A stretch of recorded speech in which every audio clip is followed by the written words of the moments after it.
टाळ्या न वाजवल्याने 2.5 वर्षाच्या चिमुकल्याला शिक्षिकेची निर्दयी मारहाण. उल्हासनगरच्या कुर्ला कॅम्प भागातल्या एका प्ले ग्रुपमध्ये धक्कादायक घटना घडली आहे. कविता म्हणताना टाळ्या न वाजवल्याने संतापलेल्या शिक्षिकेने 2.5 वर्षाच्या निरागस बालकाला 1-2 नाही तर 3 वेळा कानाखाली मारलं. या घटनेचा व्हिडिओ व्हायरल झाल्यानंतर पालक संतापले आणि थेट पोलीस ठाण्यात धाव घेतली आहे.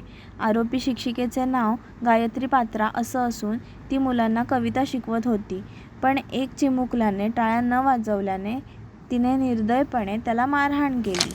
शिक्षण देणाऱ्या व्यक्तीकडून असं अमानुष वर्तन बरोबर आहे का? सुरक्षिततेसाठी पालकांनी मुलांना शाळेत पाठवायचं तरी कसं? या घटनेविषयी तुमचं काय मत आहे? कमेंटमध्ये नक्की सांगा. आणि अशा न्यूज अपडेटसाठी फक्त मिनिटभरला नक्की फॉलो करा.